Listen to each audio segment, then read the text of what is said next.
Hey everyone! In this video, I'll show you how to show hidden files or folders on Windows 11 or Windows 10.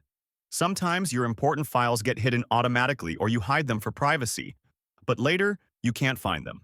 Don't worry, because in just a few simple steps, you'll be able to view all your hidden files and folders easily.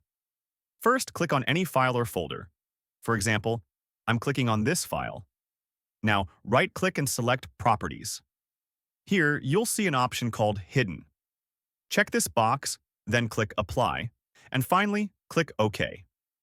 As you can see, the file is now hidden. So now the question is, how to see the hidden files again? Simply open File Explorer. At the top center, click on the View option.